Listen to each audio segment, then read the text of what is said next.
Welcome two bit inning. साथ में मिलकर शुरू करते हैं जिंदगी की दूसरी इनिंग। अगर आप क्रिप्टो स्पेस में नए हैं और आप क्रिप्टो स्पेस को समझने की कोशिश कर रहे हैं आसान सरल भाषा में, तो आप सही जगह पे आए हैं। आपको चैनल को सब्सक्राइब कर लीजिए, बेल बटन ऊपर प्रेस कर दीजिएगा। पिछले 48 घंटे के अंदर क्रिप्टो स्पेस में कुछ बहुत इंपॉर्टेंट डेवलपमेंट्स हुई हैं। कुछ ऐसी न्यूज़ हैं जिनके बारे में आपको पता होना ज़रूरी है, क्योंकि जितनी आपके पास नॉलेज होगी आप उतना ही बेहतर डिसीजन ले पाएंगे क्रिप्टो स्पेस में। तो वीडियो को एंड तक ज़रूर देखिएगा और अगर पसंद आए तो कमेंट और लाइक ज़रूर करिएगा। तो सबसे पहली न्यूज़ है पेपल की। पेपल ने, आपको याद होगा 2020 में जब ये अनाउंस किया था कि अब उनके प्लेटफॉर्म के थ्रू आप बिटकॉइन, बिटकॉइन कैश, लाइटकॉइन और एक दो क्रिप्टो करेंसीज को बाय और सेल कर सकते हो, तो उससे बहुत ज़्यादा एक्साइटमेंट बढ़ी थी और इंडस्ट्री में, पूरे ओवरऑल दुनिया में ये बातें होने लगी थी कि अब पेपल की एंट्री के बाद कहीं ना कहीं मास अडॉप्शन बढ़ेगा बिटकॉइन का। और यही कारण है कि पेपल, माइक्रो स्ट्रेटजी और जो कोविड के हालात थे 2020 में, इन तीनों वजह से प्राइस ट्रिगर हुई और बिटकॉइन ने नए ऑल टाइम हाई बनाए और ओवरऑल जो क्रिप्टो स्पेस है वो ग्रो किया। और अब जो पेपल है, अगर मैं उसके आपके थोड़े से नंबर बताऊं, तो पेपल के करीब 400 मिलियन यूजर्स हैं उसके टोटल, जिसमें से करीब 300 मिलियन उसके यूएस के अंदर है और बाकी पूरे दुनिया में स्प्रेड आउट है। इनफैक्ट यूरोप में जो सबसे बड़ा उसका जो एक्टिव यूजर बेस है वो यूनाइटेड किंगडम में, जहां करीब उसके 2 मिलियन यूजर हैं। तो उसने अभी तक, पेपल ने जो बिटकॉइन की बाय और सेल और होल्ड जो है वो यूएस के क्लाइंट्स के लिए अलाउ किया हुआ था। अब उसने यूएस से निकल के पहली बार यूनाइटेड किंगडम के लिए भी, जो यूएस के बाहर अगर किसी कंट्री में उसने ये अलाउ किया है तो यूनाइटेड किंगडम में किया है।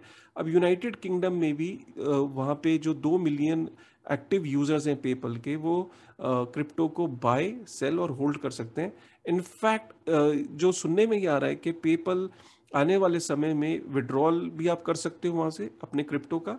और जो सुनने में एक और चीज़ आ रही है कि बहुत जल्दी पेपल के ऊपर आप पूरा डिफाई जो है, आप देखते हो डिसेंट्रलाइज फाइनेंस, तो आपका बाइंग और आपका लेंडिंग, स्टेकिंग, ये सर्विसेज भी बहुत जल्दी पेपल के ऊपर दिखने को मिलेगी। तो ये एक इम्पॉर्टेंट कदम है, क्योंकि अब कहीं ऐसा लग रहा है कि अब यूएस तक ही पेपल लिमिटेड नहीं रहेगा। पेपल अब बाहर निकलेगा, जैसे कि उसने यूनाइटेड किंगडम में किया। और यूनाइटेड किंगडम में हमने अभी देखा कि जिस तरीके से वहाँ रेगुलेटर ने बाइनेंस को कहीं ना कहीं क्रैकडाउन किया, बाइनेंस को रेगुलेटरी चैलेंजेस फेस करने पड़े। तो पेपल, क्योंकि ऑलरेडी एक रेगुलेशन की जब तक बात आती है उसमें उसका काफ़ी एक्सपीरियंस है, यूएस की एक रेगुलेटेड एंटिटी और वो यूके के भी सारे बाय लॉज को फॉलो करने के लिए तैयार है। तो इसीलिए उसको ये अपॉर्चुनिटी भी लगती है कि जो बाइनेंस का लॉस है कहीं ना कहीं वो पेपल को गेन हो सकता है। तो ये एक इंपॉर्टेंट न्यूज़ है। दूसरी इंपॉर्टेंट न्यूज़ है सबस्टैक। तो होता क्या है कि, जैसे मैं आपको बताऊं सबस्टैक है क्या, पहले मैं बताता हूँ। सबस्टैक ने एक ऐसा प्लेटफॉर्म है कि जहाँ पे, जैसे आपको राइटर हो, आपको अगर कोई आर्टिकल या कोई किताब लिखनी है, तो आप जनरली पब्लिशर के चक्कर काटते रहते हो कि मेरे पास एक कॉन्सेप्ट है, मेरे पास एक स्टोरी है। वो पब्लिशर पहले तो आपको टरकाता रहता है, आपको मना करता रहता है, फिर आपको इवेंचुअली जब वो आप एक्नॉलेज करता है कि ठीक है मैं ये स्टोरी कवर करता हूँ या बुक लिखता हूँ या पब्लिश करता हूँ, तो पब्लिशर उस रेवेन्यू का बहुत मेजर और बड़ा कट ले जाता है। प्लस आपकी स्टोरी के अंदर वो चेंजेस भी करने को बोलता है और आपको वो रिव्यू भी करता है। बहुत सारे चैलेंजेस हैं, इसीलिए बहुत सारे जो टैलेंट है लिखने का, वो जो मार्केट के अंदर आ ही नहीं पाता, बिकॉज पब्लिशर्स की कहीं ना कहीं एक मोनोपोली है। तो सबस्टैक क्या करता है कि अगर आपके पास कहानी है, आपके पास ब्लॉग्स हैं, तो आप सबस्टैक पे जाओ, वहाँ पे आप अपनी स्टोरी को पब्लिश करो और एक पर्टिकुलर टाइम पीरियड पे, एक फिक्स्ड इंटरवल पे, जैसे हर हफ्ते या हर 15 दिन या हर महीने में आप अपनी वहाँ स्टोरी लिख सकते हो। और वहाँ पे जो स्टोरी है उसको जो यूजर्स हैं वो सब्सक्राइब कर सकते हैं, और उस ब्लॉग को या उस न्यूज़लेटर को, और वहाँ से वो सब्सक्राइब करके पेमेंट कर सकते हैं आपको वीकली बेसिस पे। तो ये जो 5 लाख ऐसे वहाँ पे यूजर्स हैं जो पेमेंट करते हैं वहाँ पे ब्लॉग्स को या स्टोरीज को पढ़ने के लिए।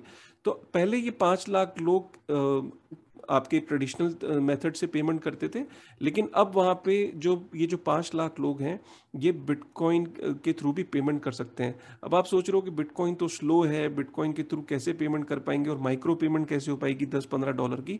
तो वहाँ पे उन्होंने जो सबस्टैक है वो लाइटनिंग नेटवर्क को इंटीग्रेट करेगा, और लाइटनिंग नेटवर्क के थ्रू जो यूजर्स हैं, जो 5 लाख जो सब्सक्राइबर्स हैं सबस्टैक पे अलग अलग न्यूज़लेटर्स के, वो अब बिटकॉइन के थ्रू पेमेंट कर सकते हैं। तो this is again a huge step in mass adoption. जब हम बोलते हैं मास अडॉप्शन और मास अवेयरनेस में, तो जैसे जैसे पेपल की मैंने आपको न्यूज़ बताई, सबस्टैक की न्यूज़ बताई, तो वैसे वैसे मास अडॉप्शन और मास अवेयरनेस बढ़ेगी क्रिप्टो स्पेस में। तो ये एक बहुत इंपॉर्टेंट डेवलपमेंट है सबस्टैक। तो उसके बाद न्यूज़ आ रही है वीज़ा की। ये बहुत ही हैरान कर देने वाली न्यूज़ है हमें, क्योंकि अगर हम 2018-17, मैं 2016 एंड से हूँ इस क्रिप्टो स्पेस में, तो मैंने वीज़ा और मास्टर को, क्रिप्टो को, बिटकॉइन को क्रिटिसाइज करते हुए देखा, और काफ़ी सारे ऐसे न्यूज़ आर्टिकल्स हैं पास्ट में। लेकिन अब बात यहाँ पे आ गई कि पहले हमने ये देखा कि वीज़ा के जितने भी वीज़ा ने पहले तो क्रिप्टो और क्रिप्टो रिलेटेड क्रेडिट कार्ड और डेबिट कार्ड उसने इशू किया एज ए एक्सपेरिमेंट।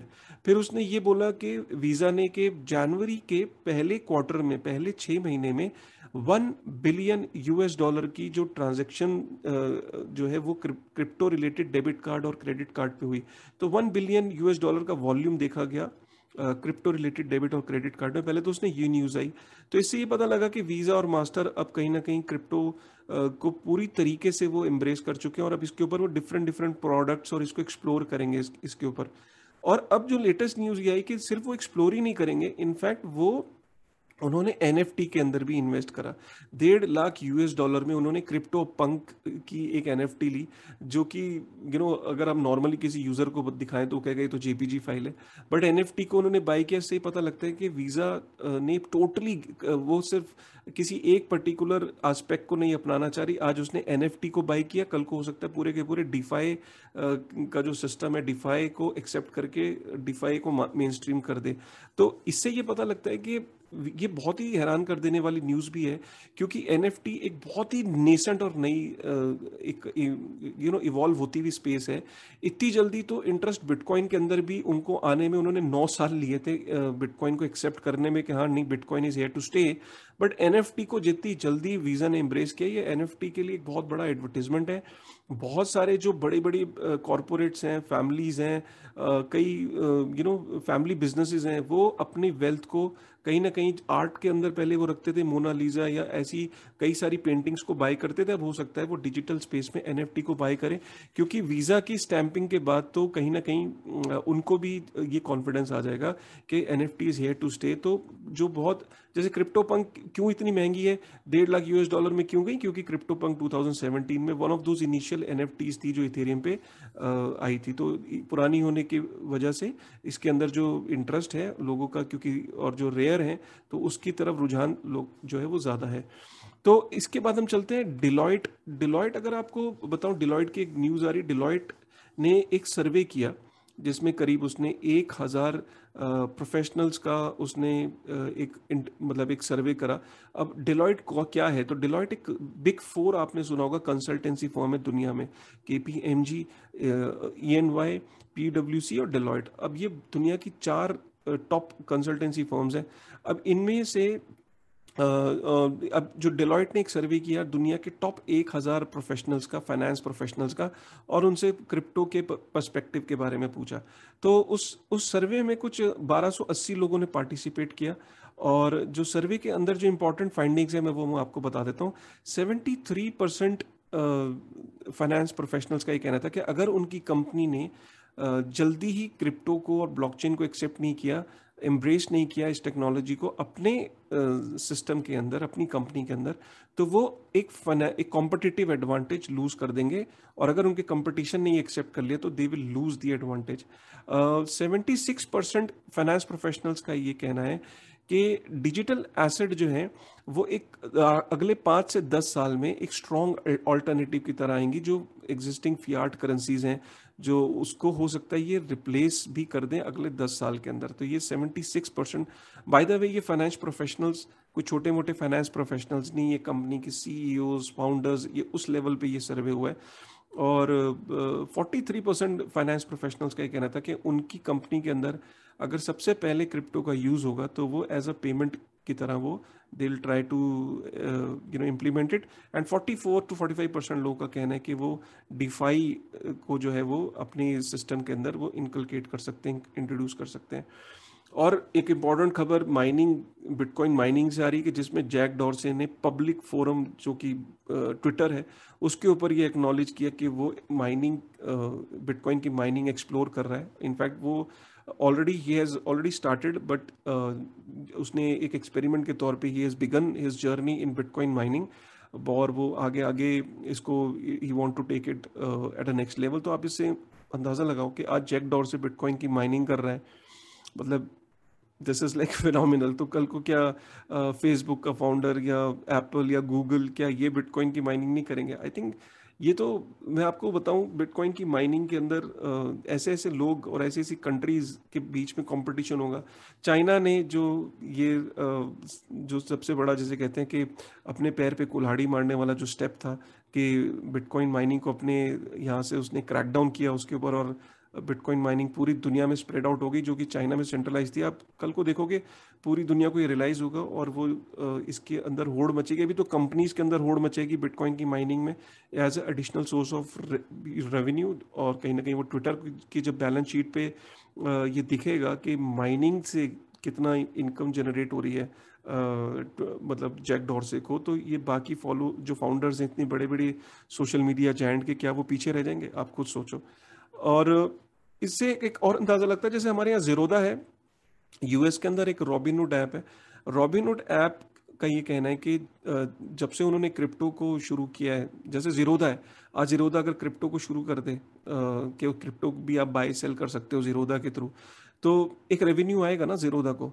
तो ऐसे ही वहाँ यूएस में रॉबिनहुड, जहाँ पे आप म्यूचुअल फंड, स्टॉक्स और डेरिवेटिव प्रोडक्ट्स जो स्टॉक्स के हैं उनमें डील कर सकते थे।